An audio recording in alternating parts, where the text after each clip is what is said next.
자, 반갑습니다. 드디어 삼국시대입니다. 드디어 이제 삼국시대를 배울 때가 왔는데, 우리가 그 정도는 아시잖아요. 삼국시대 하면, 삼국시대를 구성하는 세 개의 국가가 뭐냐 했을 때 보통 고구려, 백제, 신라, 그리고 맞다, 가야. 요렇게 얘기들을 많이 하죠. 요 삐침은 항상 왜 생기는 걸까? 다시 해야지.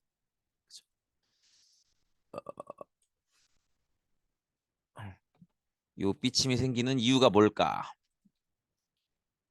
가야인데, 그런 질문들을 되게 많이 주세요. 가야도 있는데 그럼 총 4개인데 왜 삼국시대라고 하느냐?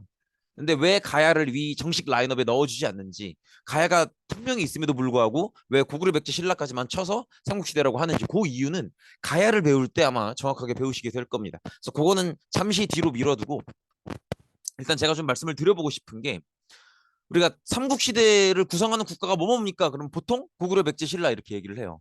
고구려 백제 신라 이렇게 얘기를 많이 하는데, 학생들한테 물어봐도 고구려 백제 신라라고 하고, 학교를 졸업하신 어른들한테 물어봐도 100이면 한 8명, 9명, 8명, 9명? 100이면 한 80명, 90명은 다 고구려 백제 신라 이렇게 얘기를 한단 말이에요. 거의 한 8, 90%가 그렇게 대답을 해요. 왜일까라는 거지. 왜? 그러니까 백제 신라 고구려예요. 그럴 수 있는 거잖아. 신라 백제 고구려예요. 백제 고구려 신라요. 신라 고구려 백제요. 이렇게 말할 수 있는 거잖아. 근데 거의 8, 90% 이상이 고구려 백제 신라 이 순서로 얘기를 한단 말이에요. 거기엔 그만한 이유가 있지 않을까라는 거지. 왜 하필 고구려 먼저 얘기하고 그다음 백제 그다음 신라지? 근데 왜 그럴까 곰곰이 저도 생각을 해봤는데, 생각해 보니까 학교 다닐 때 그렇게 배운 거예요. 우리가 보통 옛날부터 삼국시대를 가르칠 때는 요 세 단계로 가르치거든요. 보통 삼국의 형성과 성장 과정을 배웁니다. 근데 이 성장 과정을 배울 때는 보통은 이제 왕권이 강화되어 가는 과정을 보죠. 그 다음 이제 삼국 간의 어떤 경쟁, 어느 정도 성장했다 싶으면 그 다음엔 경쟁을 보고요. 그 다음에 이제 보는 게 통일 과정을 봐요. 그래서 이렇게 3단계로 보는데, 이렇게 배울 때 성장 과정도 고구려, 백제, 신라 순으로 배우고요. 이 순서대로 배우고. 그 다음에 경쟁 과정도 고구려, 백제, 신라 순으로 배우고, 통일 과정도 거기에 얽힌 사연들을 고구려, 백제, 신라 이 순서로 배우는 거예요. 근데 가만 생각해 보면은 그런 식으로 배우는 게 합리적인 거야. 왜냐면 잘 생각해 보세요. 항상 이번 학기에 제가 그 말씀을 되게 많이 드리는 게, 뭔가 지도적인 어떤 지리적인 감각을 가지고 지도를 통해서 함께 보시면 조금 더 그렇게 되는 이유들이 더 선명하게 드러나요. 보시면 이런 거예요. 예를 들어서 우리나라가 이렇게 있으면 중국이 이렇게 있죠. 그러면 문화의 전파 방향이 어떻게 되겠어요? 문화가 어떤 방향으로 전파되겠어? 어떤 순서로? 여기 황하강이 있고 이렇게 황하 문명이 있으면 이런 식으로 간다는 거예요. 그러면 고구려, 백제, 신라가 된다는 거죠. 근데 하나 더 생각을 하셔야 되는 게, 여기에 선을 하나 그어 주셔야 돼요. 이렇게. 요게 뭐야? 요게 태백산맥이라고. 그렇게 조금 더 지도를 우리나라로 확대해서 보면 이런 느낌인 거죠. 우리나라를 좀 키워서 보면 좀 이상하게 그려지긴 했는데, 다시 그릴까?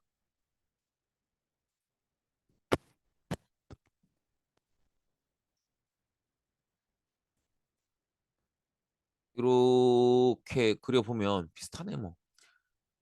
고구려, 백제, 신라잖아요. 그러면 기본적인 문화 전파 방향이 이렇게 되는데, 여기에 산맥이 하나 지나간단 말이야. 요게 태백산맥이라는 거지. 그러면 고구려한테 전파됐다가 그다음 백제 전파되고 그다음 산을 넘어가야 신라인 거예요.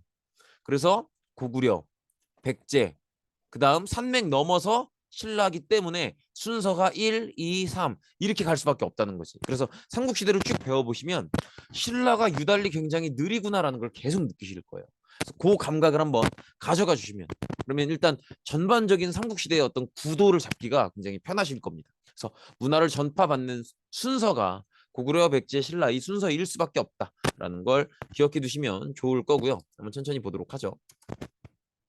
그 조금 오래 걸렸는데, 일단은 고구려는 위치 자체가 옛날 고조선 있던 지역이랑 거의 비슷하죠. 그렇기 때문에 요 빈칸에 들어갈 말 아실 것 같은데, 고조선이 멸망한 이후에 설치된 고조선을 무너뜨린 나라가 어디예요? 중국의 한나라죠. 그 한나라가 설치했었던 한사군과 맞서 싸우는 과정에서 이제 고구려가 성장을 하는 거죠.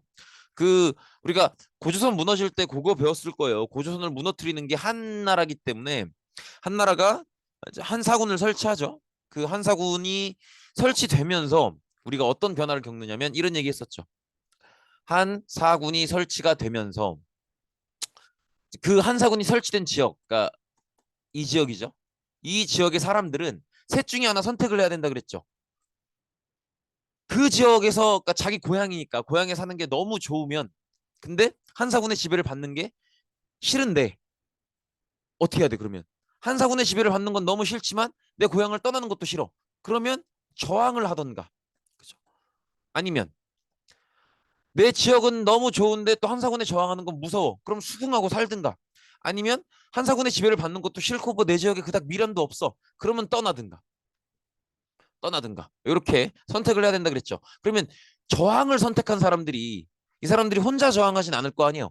뜻이 비슷한 사람들끼리 모여서 함께 저항을 한다 그랬죠. 그럼 이 사람들이 뭔가 이 저항하는 과정에서 어떤 조직력, 정치력 이런 것들이 성장한다는 거죠. 그렇게 성장한 나라가 고구려다 이렇게 보시면 된다는 거예요.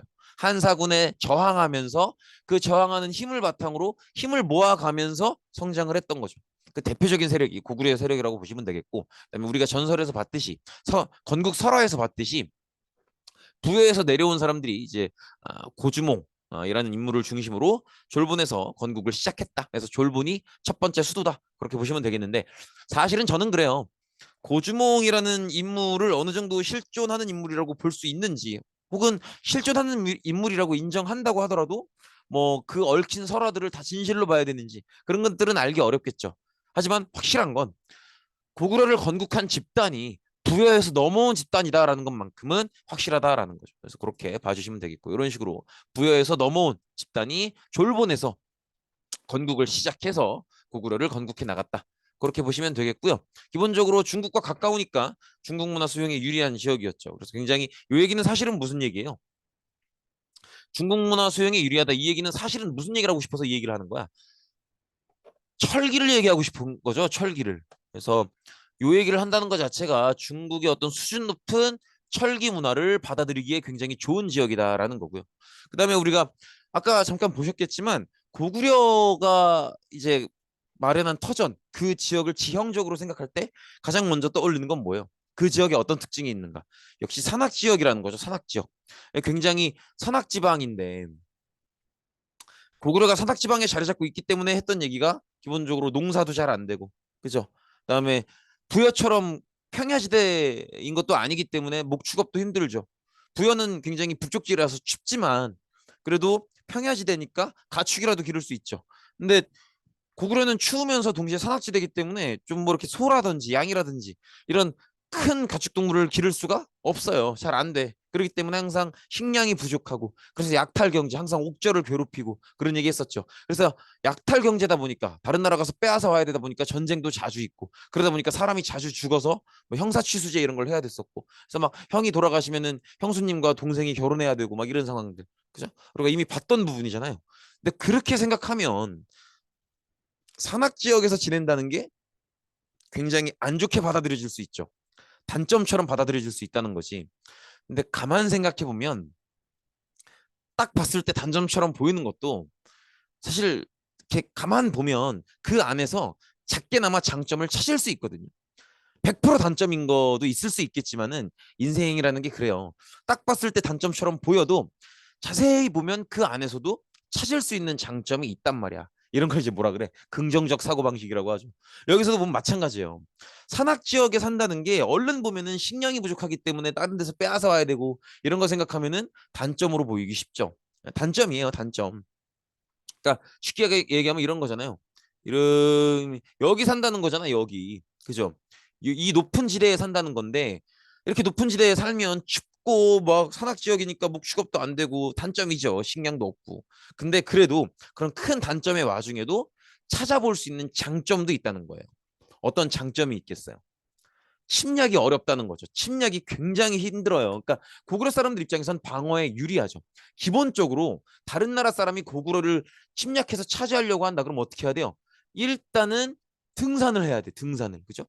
이렇게 등산을 해야 되는데 이게 취미로 하는 등산이 아니잖아요. 전쟁을 하려고 가는 거죠. 그러면 그냥 등산용품만 짊어지고 가는 게 아니겠죠. 무기, 방어구, 식량, 그다음에 거기 뭐 천막 칠 거 재료 막 이런 것들 다 짊어지면요. 보통 한 40kg, 45kg 돼요. 그러니까 약간 날씬한 여자애 하나 업고 가는 거예요. 가능하시겠냐고. 상상해 보세요. 여러분들 우리 뒤에 계양산 있잖아요. 그죠?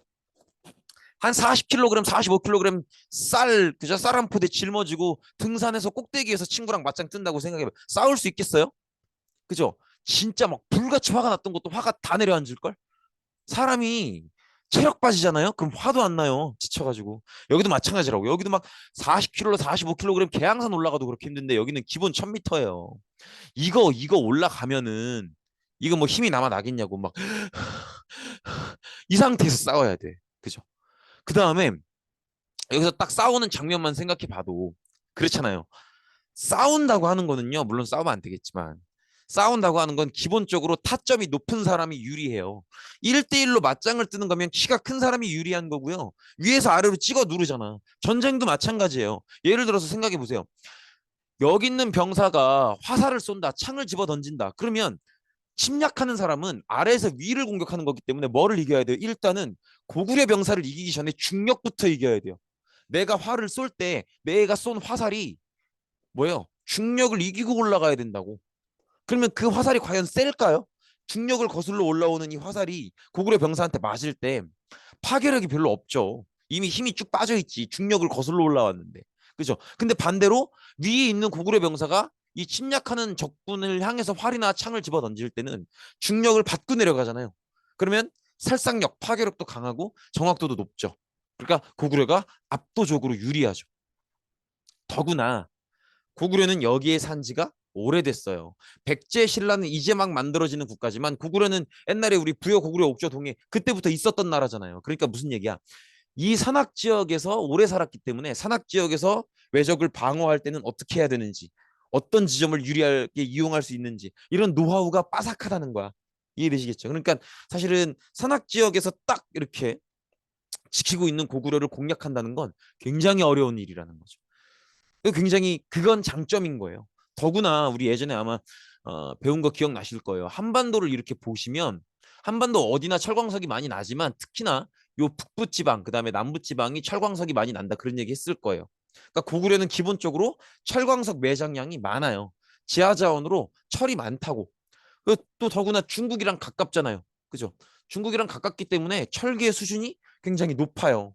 그러면 산악 지역이라서 방어도 굉장히 유리하지. 철광석도 많이 나지. 중국이랑 가깝기 때문에 철기의 수준도 높지. 그러면 철기의 수준이 높다는 건 얘들 맨날 약탈해야 되고 막 이런 상황인데 어느 방향으로 발전했겠어요? 그 철기가. 예쁘고 잘 만드는 방향일까? 아니면 예쁘게 만들고 아름답게 만드는 방향이겠어요? 아니면 공격 무기로서 굉장히 무기, 방어구, 전쟁 이쪽으로 발달했겠어요? 당연히 무기, 방어구, 전쟁 파트죠. 이런 요소들이 모이니까 철기도 무기 방향으로 굉장히 많이 발전해 있고 철광석도 많고 산악 지역에 살다 보니까 방어에도 유리하고 식량이 얼마 안 나니까 다른 데 가서 빼앗아 와야 되니까 맨날 전쟁하고 이런 이미지가 모이고 모이니까 우리가 고구려를 생각하면 아 굉장히 싸움 잘하는 애들 뭔가 거침없는 애들 뭔가 상무적인 기상 막 용맹함 이런 것들을 떠올리게 되는 거예요. 영토도 넓게 나중에 이제 개척해 나갈 수 있게 되는 거고 그런 부분들을 생각해 볼 수 있다는 거죠. 물론 농사 짓기는 어렵지만 나름대로 그런 장점들이 또 있다라는 거죠. 근데 여기서 그냥 아 고구려는 그렇구나 하고 넘어가지 마시고 한 번쯤은 인생에 대해서도 생각해 보셨으면 좋겠어요. 너무 과하게 나아가는 걸 수도 있는데 내가 뭔가 지금 현재 상황이 굉장히 어떤 면이 단점인 것처럼 보여도 그 안에서 무언가 내가 가져갈 수 있는 플러스 포인트가 있을 것이다. 그렇게 생각해 주셨으면 좋겠어요. 이해되시겠죠? 아무튼 무조건 부정적으로만 바라보진 않았으면 좋겠다라는 거죠. 그다음에 이제 최초의 수도가 이제 고주몽이 설정했던 곳이 졸본이었잖아요. 졸본이었는데 그 졸본을 수도를 옮깁니다. 기존의 졸본에서 수도를 국내성으로 옮기게 돼요. 옮기게 되는데 언제 어느 왕 때 옮겼는지는 사실 논쟁이 많아요. 원래는 유리왕이라고 얘기를 했었어요. 정설이. 그 고주몽 있죠. 고구려 건국자. 그 사람이 왕이 되면 왕으로서의 칭호가 동명성왕인데 그분 아들이 유리왕이에요.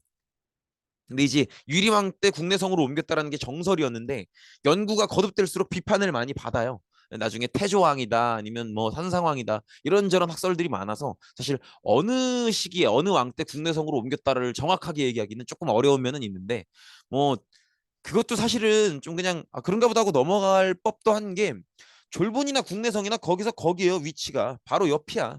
그죠? 보시면은 뭐 그렇게 엄청난 차이를 보이는 게 아니라서 그냥 그런가 보다 하셔도 될 것 같아요. 여기서 여기로 가는 건데 얼마 안 되죠. 근데 그거 뭐 얼마 안 되는데 왜 옮기냐? 왜 옮기냐면 산악지대다 보니까 거의 분지예요. 졸분도 그렇고 국내성도 그렇고 산으로 둘러싸인 평야지대를 분지라고 하죠. 얼마 안 되는 정말 얼마 안 되는 대구 같은 지역이죠. 그래서 얼마 안 되는 분지 지역인데 졸본보다 국내성 지역이 그나마 조금 넓어요. 그나마. 그러니까 이제 고구려라는 국가가 점점점 성장을 하면서 인구도 많아지고 그리고 또 중앙 정부도 규모가 커지면서 졸본의 도시 규모로는 안 됐던 거죠. 조금 더 넓은 지역으로 옮겨간 거다. 그 정도라고 생각해 주시면 될 것 같아요. 어쨌든 수도가 졸본에서 국내성으로 옮겨갔다는 것 자체를 기억하시는 건 중요합니다.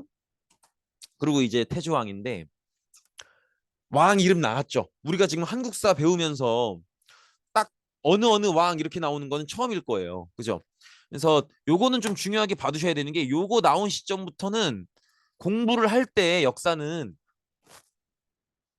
이런 식으로 누구누구 왕 나왔으면은 왕 단위로 공부하는 습관을 이제 들이셔야 돼요. 그래서 왕별로 어떤 업적과 어떤 일들이 있었는지 또 반대로 어떤 업적이나 어떤 정책이나 어떤 일이 있었을 때는 어느 나라 어느 왕 때였는지 이런 것들을 구분해서 왕 단위로 정리하고 공부하는 습관을 기르셔야 됩니다.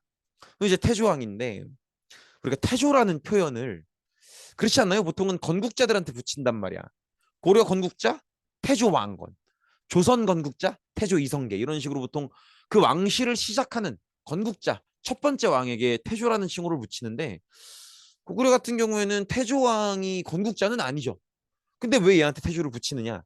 그런 느낌으로 보시면 될 것 같아요. 태조왕 때야 비로소 고구려라는 국가가 체계화되기 시작했다. 혹은 중앙집권화되기 그 첫 발을 뗐다. 스타트했다. 그렇게 보시면 될 것 같아요. 그러니까 태조왕 이전에 고구려는 어떤 부족 연합적 국가의 성격이 조금 더 강한 거죠. 부족들이 연결되어 있는. 근데 이제 태조왕 때에서야 비로소 좀 왕이 중심에 딱 서 있는 뭔가 좀 체계화된 그런 국가로 나아가기 시작했다. 그렇게 보시면 될 것 같아요. 그래서 이름에는 그런 의미가 담겨 있다고 보시면 되는데 그걸 알 수 있는 대표적인 게 이런 거예요. 우리가 고구려 하면 배웠다시피 오부로 구성되어 있다 이런 얘기를 하잖아요. 근데 사실 정확하게 오부는 아니었어요. 무슨 얘기냐면 메이저급 1티어급 부족이 5개인 거지 좀 영향력이 있는 1티어급이 5개인 거지 군소에 크고 작은 부족들이 있기는 있단 말이에요. 근데 태조왕 때 이걸 작은 부족들은 큰 부족에 통합시켜서 딱 정확하게 5개로 딱 정리를 한 거예요. 이만하면 체계화됐다고 말할 만하죠. 그래서 오부를 확립했다라는 거. 그거 하나 기억해 두시고 그다음에 그동안 괴롭히기만 했었던 옥저 그리고 동해를 드디어 아예 정복을 해서 고구려 쪽 영토로 만듭니다. 그래도 옥저 동해는 여기도 뭐 산간지대인 건 사실 마찬가지예요. 지금 강원도 있는 지역이기 때문에. 근데 그래도 그나마 기존에 고구려에 있었던 지역보다는 좀 낫습니다. 그나마 좀 평야가 좀 있는 편이에요. 그래서 조금 평야지대로 진출했다. 이런 의미를 볼 수 있고요. 그다음에 이제 요동으로 진출한다. 근데 사실 요동으로 진출 시도라고 되어 있죠. 그럼 요동을 먹은 거야, 못 먹은 거야? 못 먹은 거죠. 사실 태조왕 때 업적 중에 요동으로 진출 시도는 그닥 중요하진 않아요. 근데 저걸 제가 왜 말씀을 드리냐면 요동이라는 위치 감각을 아셨으면 좋겠어서 그래요. 지도로 보시면 요동이 어디냐면 일단 여기가 옥저구 기억나시죠? 그다음에 여기가 요동인데 요동이라는 저 땅은요. 여러분들이 한국사를 공부하시면 계속 들을 거예요. 심지어 뭐 삼국시대 끝나고 남북국 시대, 뭐 후삼국 시대, 뭐 고려, 조선, 심지어 2학기 때 근대 이후에도 요동에 대해서 듣게 될 거예요. 요동은 지금도 되게 중요한 땅이에요. 그렇기 때문에 기본적으로 한국인이라면 요동 지금 우리나라 영토는 아니지만 대충 어디지에 대한 감각은 갖고 계신 게 좋아요. 요동이 어디냐? 지금 여긴데 이렇게 보면은 사실 감각이 잘 안 느껴지실 거예요. 여긴데 여기라고 하면은 감각이 좀 안 느껴지실 거고 대충 그리면 어디냐면 여기요. 우리나라가 이렇게 있죠. 우리나라가 이렇게 있으면 중국이 이렇게 있잖아요. 그러면 여기쯤에 이렇게 강이 흐른다고. 요걸 요하강. 중국어 발음으로는 뭐 정확한 발음은 아니지만 랴오허 이렇게 불러요. 이거 물론 이제 중국어 하시는 분들은 좀 더 정확한 발음을 하시겠지만 한글로 중국어 발음을 한글로 쓰면 대충 그렇게 해. 랴오허 이렇게 해요. 근데 그걸 이제 한자로 쓰면 요하 그렇게 얘기를 해요. 뭐 이렇게 어 이렇게 쓰고 또 뭐 이제 강하자 이렇게 쓰는데 아무튼 요하강이라고 합니다. 요하강. 어 요하강이라고 하고 이 요하강의 서쪽을 요서라고 해요. 그 다음에 동쪽을 요동이라고 해요. 여기예요, 여기. 여기가 요동입니다. 다시 한 번 더 정리해서 그려드릴게요. 근데 이거는 제가 지도를 보여드림에도 불구하고 옆에 왜 또 그리냐면 여러분들 손으로 직접 대충이라도 그릴 수 있어야 된다는 거야. 대충 그리는 게 중요해요. 그래야 위치 감각을 알고 있다는 거야. 대충 그릴수록. 보시면 이거예요. 봐봐. 숫자 3, 숫자 5, 우리나라죠? 옆에 중국, 그다음에 여기예요, 여기. 근데 여기가 요동인데 요동이 왜 중요하냐? 한반도에서 중국을 육지로 갈 때의 관문이에요. 그러니까 요동은 한국과 중국의 관문인 거야. 가장 육지 최단 경로 관문이에요. 그래서 중국에서 한국을 들어올 때도 육지로 들어온다고 하면 요동을 통해서 들어오는 거고요. 한반도에서 중국으로 갈 때도 육지로 간다 그러면 요동을 거치는 거예요. 그렇기 때문에 요동은 중국 애들 입장에서도 신경이 쓰이는 땅이고 한반도 입장에서도 중국과의 여러 가지 관계의 문제 때문에 굉장히 신경이 많이 쓰이는 땅입니다. 그래서 요동의 위치 감각은 반드시 가져주셔야 돼요. 그래서 요동 꼭 기억해 주시고요. 그다음에 고국천왕인데 굉장히 중요합니다. 굉장히 중요해요. 보통은요 그렇게 얘기를 해요.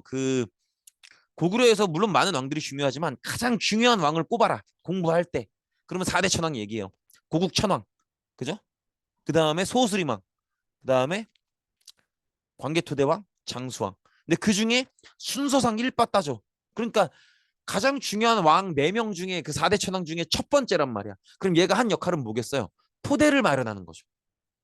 발전의 토대를 마련하는 건데 이 성장 과정은 주로 뭐라 그랬어요? 이 고구려가 성장하다 이렇게 돼 있잖아. 이 성장 과정은 결국은 왕권을 강화하는 거라 그랬죠. 그죠? 왕권을 그러니까 얘의 주된 역할은 뭐겠어요? 왕권을 강화하는 거죠. 하나하나 보시면 방위명 오부를 성립했대요. 여기 이제 무슨 얘기냐면 부족을 얘기하는 거예요. 부족을 얘기하는 건데 태조 때 보시면 이 확립된 오부가 각각의 이름들이 이렇게 있죠. 계루부, 전로부, 소노부, 관노부, 순노부 이렇게 이름이 있잖아요. 근데 고국천왕 넘어오시면 이름을 없애버리고 그냥 방향칭으로 하죠. 이거 뭐랑 똑같다고 생각하시면 되냐면 봐봐. 이런 거예요. 이름이라고 하는 건 이름 안에는 뭐가 있어요? 그 사람의 정체성이 있단 말이에요. 그죠? 여러분들은 누가 나를 부른다는 걸 뭐를 통해서 알아들어요? 이름을 통해서 알아듣잖아요. 그가 나의 이름을 불렀을 때 내가 비로소 내가 되는 거 아니야. 나 불렀어? 이렇게 되는 거잖아요. 이렇게 생각하시면 돼요. 예를 들어서 뭐 우리 반에 길동이가 있다. 그러면 걔가 만약에 우리 반이 3반인데 걔가 3반 17번이야. 그러면 걔를 이렇게 칭할 수도 있겠죠. 하지만 30317이라는 이 학번은 다른 학교에도 많이 있잖아. 그죠? 이 학교도 있고 저 학교에도 있다고. 그러니까 이 몇 반 몇 번의 이 학번은 얘의 개성과 정체성을 말해줄 수 없죠. 얘를 3반 17번이 아니고 길동아 이렇게 불렀을 때 비로소 얘의 정체성을 인정해 주는 거라는 거지. 그럼 반대로 얘기하면 이름을 없애버린다는 건 그 존재의 정체성을 인정하지 않겠다라는 거예요. 여기서 방위는 어디나 있는 거죠. 마치 저 학번처럼 방향도 동서남북 어디나 있는 거란 말이야. 근데 그동안에 부족의 이름을 쓰던 걸 없애버리고 방위층으로 간다는 건 그 부족의 개성과 정체성을 없애버리겠다는 거예요. 조금 더 자세하게 들어가면 이렇게 부족의 이름이 있었을 때는 각 부족의 부족장들이 최소한 자기네 부족에 대해서는 어느 정도 지배권이 있었단 말이야. 최소한 내가 게르부의 부족장이었다. 그러면 자기 부족에 대해서는 물론 왕이 있지만 자기 부족에 대해서는 어느 정도 지배권을 인정을 받고 있었다고. 그런데 이렇게 부족의 어떤 정체성을 빼버리고 그냥 방위층으로 가면 부족장에 대해서도 자기 부족의 어떤 통치력을 빼앗겠다는 거예요. 이해되시겠죠? 그래서 각각의 부족으로서의 고유의 정체성을 뺏어버리고 그냥 중앙의 지배를 받는 지방 행정 조직 중에 하나일 뿐이다. 각 부족 간의 어떤 고유한 정체성이나 그 부족장의 지배력을 인정하지 않겠다는 거예요. 그리고 오로지 각 부족의 부족장의 지배를 받는 게 아니라 중앙 정부의 지배를 받는 지방 조직일 뿐이다. 이렇게 얘기를 하는 거죠. 그래서 이걸 부족적 오부에서 행정적 오부로 넘어갔다 이렇게 얘기를 해요. 이렇게 얘기하면 부족장의 지배를 인정하지 않고 모든 지역이 각 부족장이 아니라 중앙 정부의 지배를 받는 거니까 왕권이 강해지는 거죠. 이해되시겠죠? 그리고 하나 더, 왕위 계승도 형제 상속에서 부자 상속으로 바뀝니다. 이것도 진짜 별거 아니에요. 별게 아니라는 건 이제 어려운 내용은 아니라는 거예요. 근데 굉장히 중요해. 보시면 이런 거예요. 자, 봅시다. 아주 간단한 얘기예요. 아주 간단한 얘기야. 왕이 이렇게 있어요. I'm the king 이렇게 있어요. 그러면은 my brother들이 있어. 내 동생들, my brother이 있고 my son이 있어요. 그죠? 내 아들들이 있어. 그러면 내가 진심으로 사랑하는 건 my brother겠냐, my son이겠냐? 아, brother 좋지. what's up, bro? 좋지. 하지만 무조건 내 자식이죠. 무조건 자식이야. 그죠? 자식에 대한 부모의 사랑은 압도적인 거고 절대적인 거예요. 그죠? 당연하게 느껴지세요? 아니야. 여러분들한테 헌신하시는 부모님을 생각해 보세요.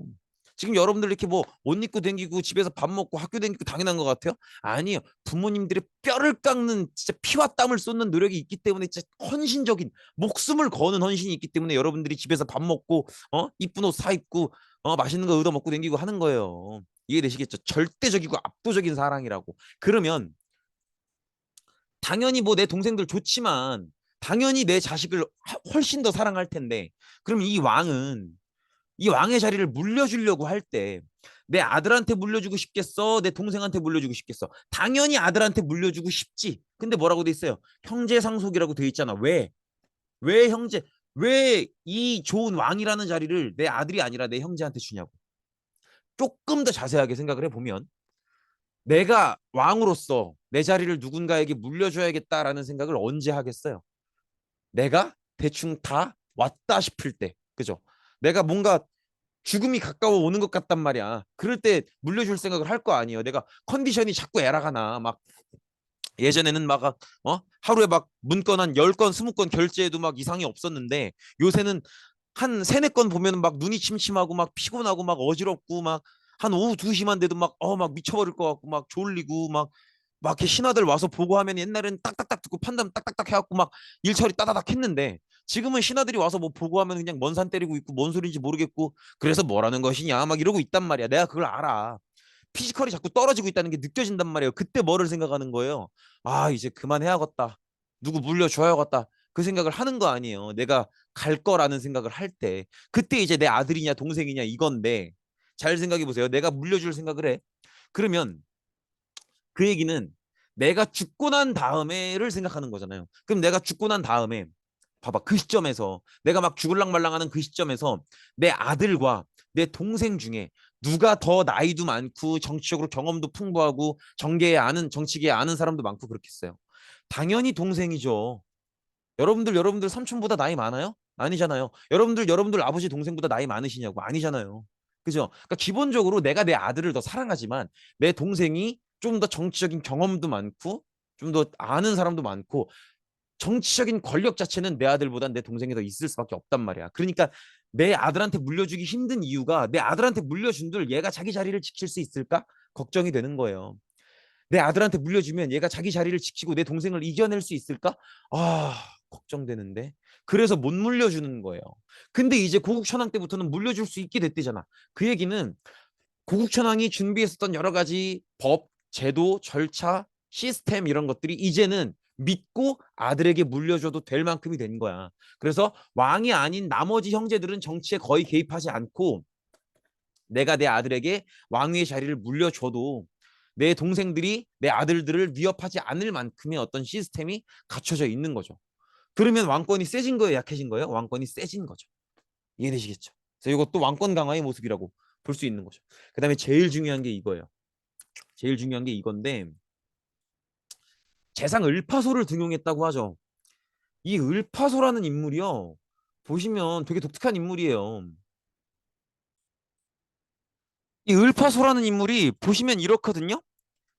유리왕 때 대신이었던 을소의 자손이다. 그러니까 되게 오래 전에 아마 조상께서 어떤 관직에 있으셨던 것 같기는 해. 그런데 그건 진짜 옛날 얘기고, 그냥 보시면 서암록곡의 좌물춘 출신으로 원래는 스스로 농사를 지어 생계를 유지하였다고 할 정도로 그 존재가 뚜렷하지 못하였다. 그러니까 잘 모르는 사람이에요.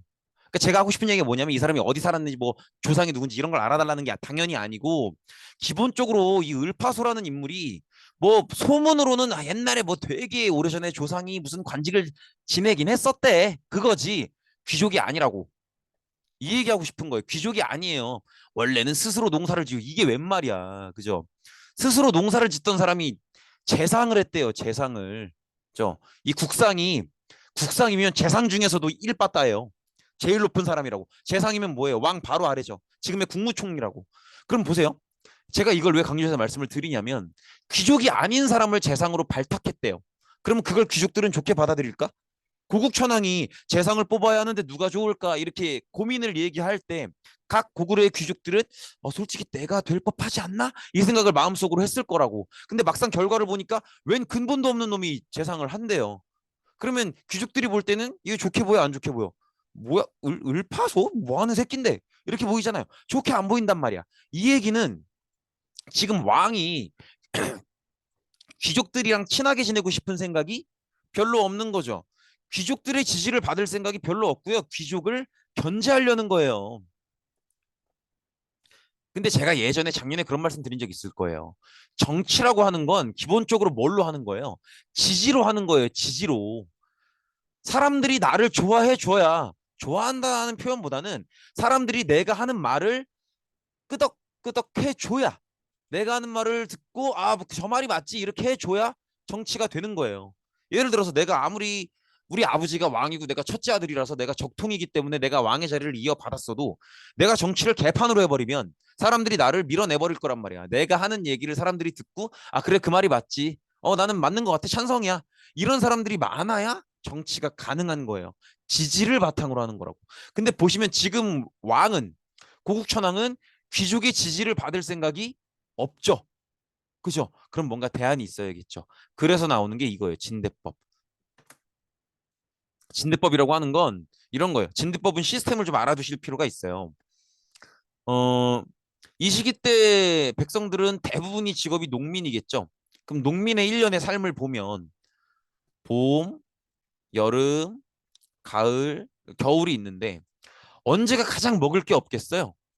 겨울일 것 같지만 봄이에요. 봄.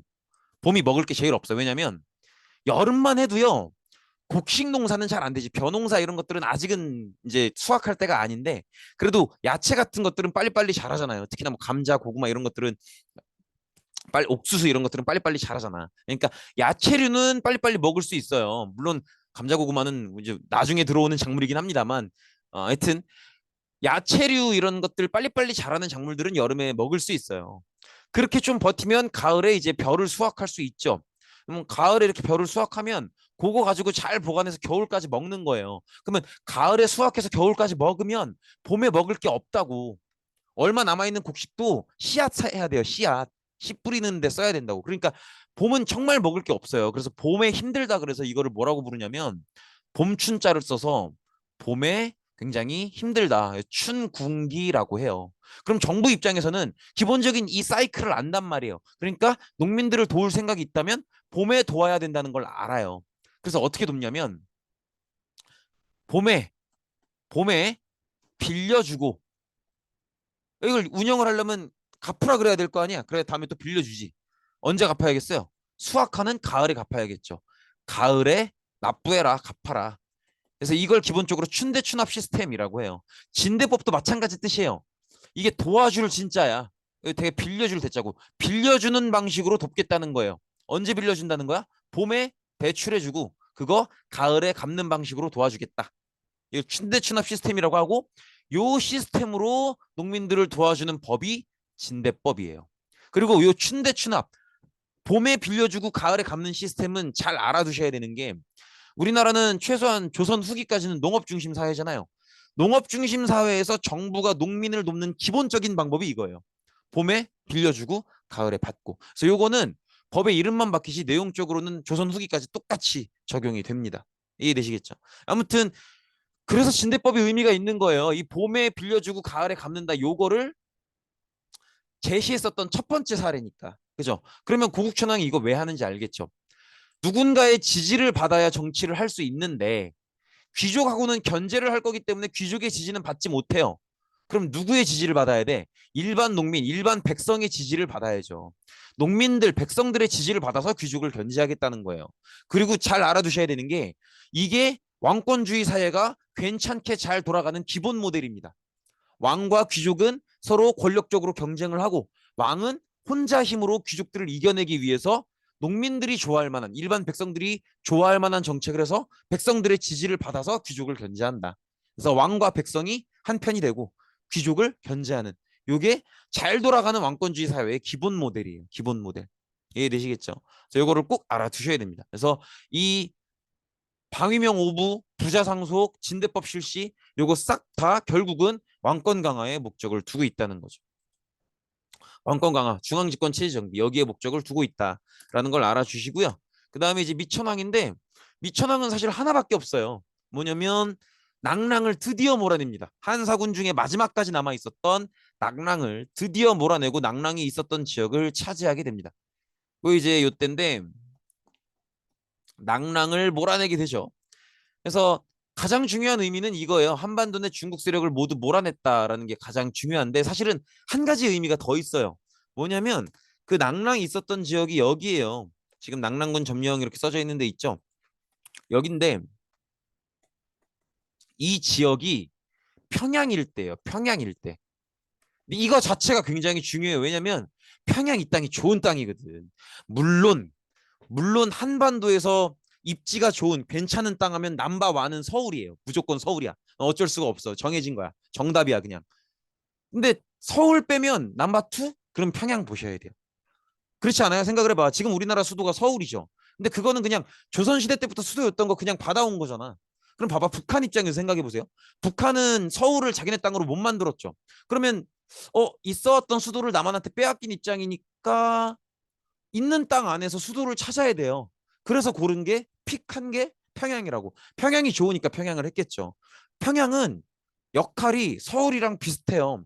서울만큼은 아니지만 한반도의 한가운데 있고요. 그다음에 서울에 한강이 흐르듯이 평양에도 대동강이 흐른단 말이에요. 서해로 나갈 수 있는. 대동강도 규모가 꽤 커요. 그러니까 굉장히 위치가 좋은 거지. 그러니까 고구려 입장에서는 이 낙랑군을 몰아냄으로써 평양이라는 아주 나이스한 땅을 얻어낼 수 있었다라는 것도 되게 중요한 의미인 거죠. 그래서 미천왕이 낙랑을 몰아낸 건 두 가지 의미가 다 있는 거예요. 한반도 안에서 중국 세력을 완전히 몰아냄으로써 한반도를 완전히 한민족의 땅으로 만들었다. 그거 하나. 두 번째로는 낙랑군이 있었던 평양 지역을 차지함으로써 굉장히 나이스한 땅을 하나 먹었다. 그거 하나. 그래서 미천왕 때는 굉장히 중요합니다. 그 다음에 고국원왕인데 고국원왕의 내용은 요 왕 이름으로 보시면 이해가 빨라요. 이 왕 명칭이라고 하는 게 사실은 그 왕 때 정하는 게 아니에요. 그 왕이 돌아가시고 나면 그 왕이 집권했을 때 여러 가지 통치 모습이나 사회적 특징 이런 것들을 다 종합해서 가장 잘 어울리는 한자를 골라서 이름을 짓거든요. 그래서 고국원왕의 이름 뜻은 고국은 아시겠죠? 고구려 국가라는 뜻이에요. 근데 원이 저게 원통할 원자예요. 진짜로 농담이 아니고. 보시면 내용 들어보시면 원통할 만하다 싶을 거예요. 일단 울고 시작해. 전현의 침략으로 수도를 함락당한다 이런 얘기가 나오죠. 수도부터 뺏기고 시작하는 거예요. 얼마나 서럽습니까? 봐봐 발음도 전현이래잖아. 그죠? 이 전현은 그 원래 이제 북방민족 아시죠? 북방민족 중에 선비족 국가예요. 선비족 국가고 선비족으로 구성되어 있었던 국가인데 그러다 보니까 애들이 싸움을 잘하지. 그러니까 이제 전현이 침략했을 때 요거를 감당을 못하고 수도를 빼앗긴 거예요. 수도를 뺏기다 보니까 얼마나 더 서러워지냐면 돌아가신 아버지 시신도 뺏기고요. 엄마는 포로로 끌려갔어요. 너무 서럽지 않습니까? 이거 어떻게 안 울어? 이거 안 울고 베길 수 있는 사람이 있겠어요? 그래서 막 펑펑 울고 있어요. 막 어떡함 이거 어떡함 막 이러고 막 울어.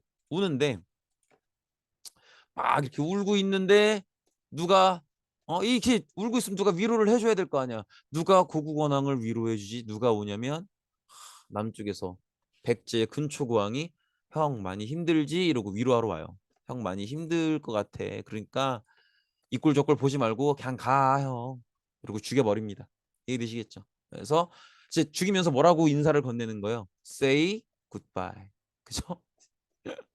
Say goodbye and rest in peace. 이렇게 인사를 건네는 거죠. 형 많이 고생했어. 고생했고 뒷골적골 더 보지 말고 세상 더럽다 그지? 그냥 가버려. 이렇게 하는 거예요.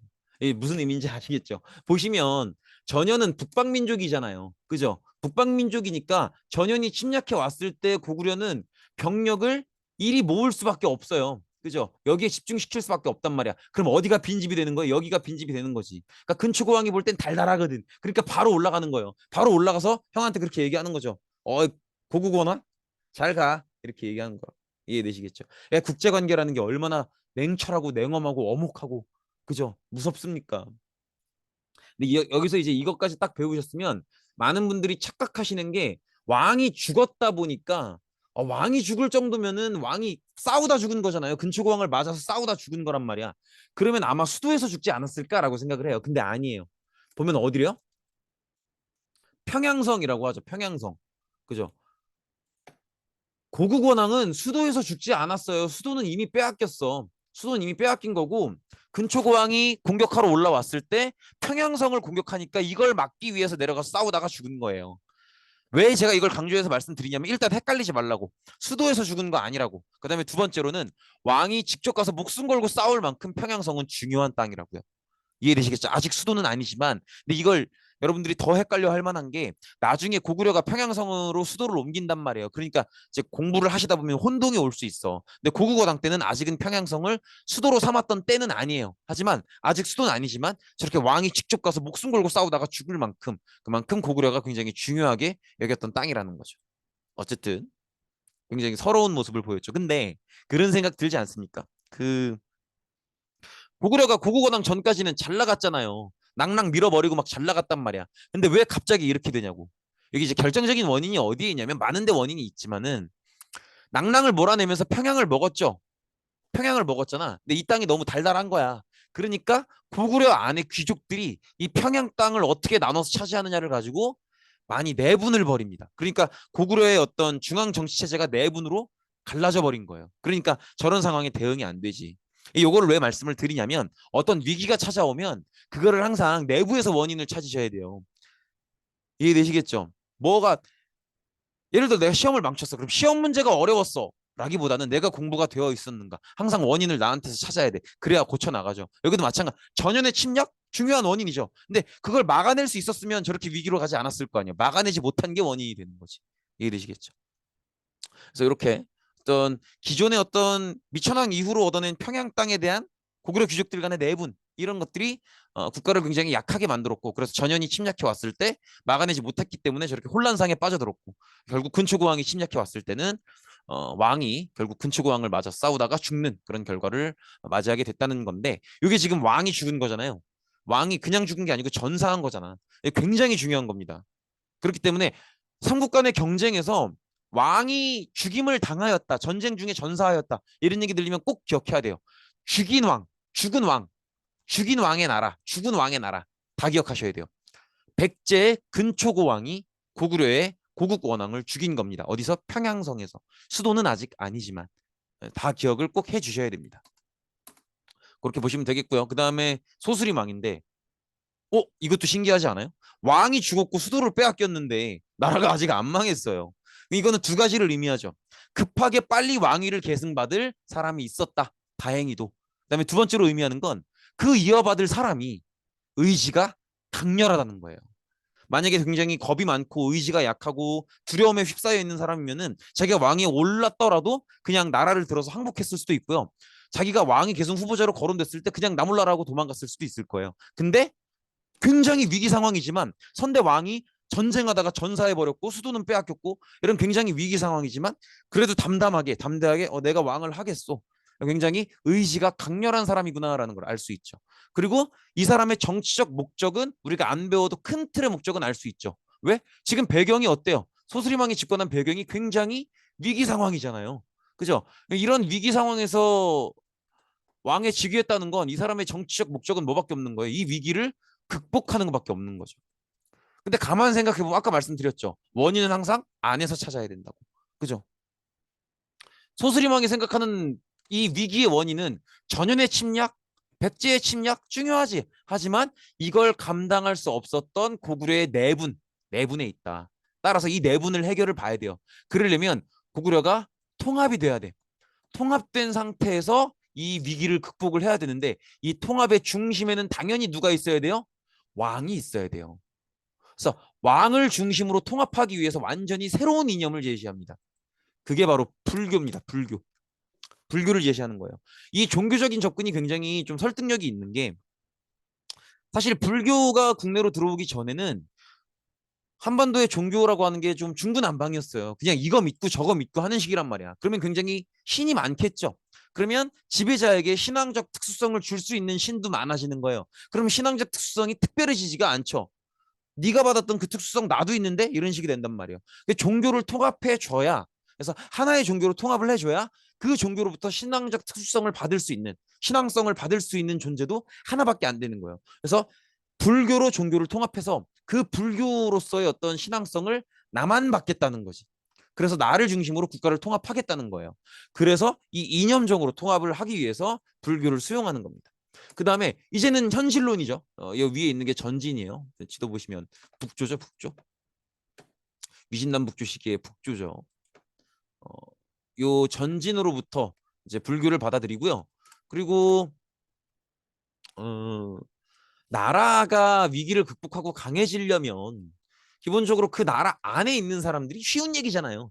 나라가 강해지려면 위기를 극복하려면 그 안에 있는 사람들이 열심히 하고 잘해야 돼요.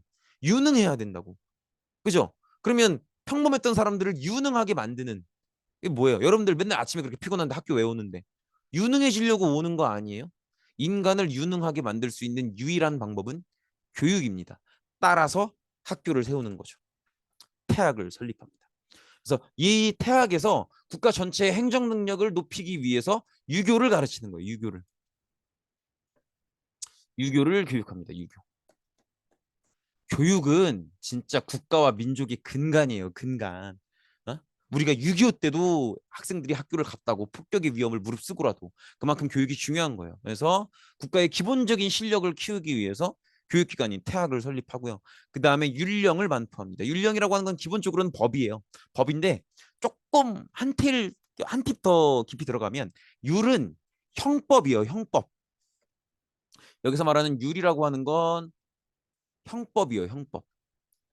형법이라고 하는 건 이 형이 벌을 준다라는 의미예요. 그래서 우리가 무슨 징역형, 뭐 무슨 형, 뭐 금고형 뭐 이런 얘기 하잖아요. 그러니까 벌을 준다는 거니까 형법이라고 하는 건 이런 행동은 잘못된 나쁜 행동이기 때문에 하면 안 된다. 만약에 이 행동을 하다가 걸리면 어떤 벌을 주겠다라고 하는 게 형법이에요. 누구 때리면 뭐 징역 몇 년, 뭐 누구 물건 훔치면 뭐 벌금 얼마, 뭐 이런 식으로. 그다음에 령은 행정법이에요. 행정법. 이건 행정법입니다. 그러니까 예를 들어서 뭐 주민들이 몇만 이상 살면 몇 개 학급 이상의 학교를 세워야 되고 그 학교 안에는 교사를 몇 명 둬야 되고 어떤 과목을 설치해서 운영을 해야 되고 뭐 1년에 뭐 수업 일수는 며칠이 돼야 되고 이런 것들. 그래서 어떤 기관이 설치돼야 되고 그 기관은 어떤 역할을 해야 되고 그 기관 안에는 몇 명의 근무자가 있어야 되고 이런 것들을 운영하는 그런 게 이제 령이라고 보시면 되는데 너무 어렵죠?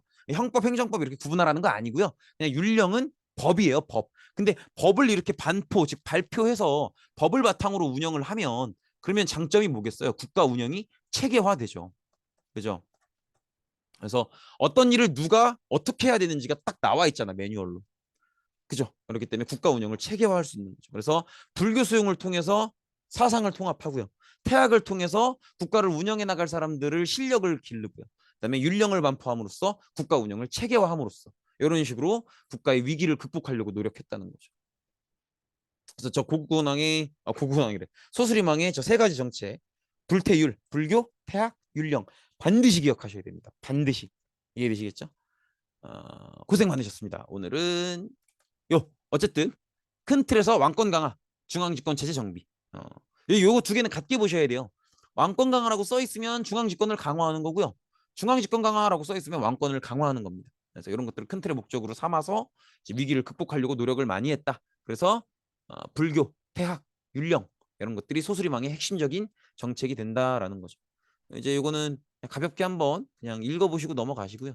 아무튼 이렇게 해서 수업을 마치겠습니다. 고생 많으셨습니다.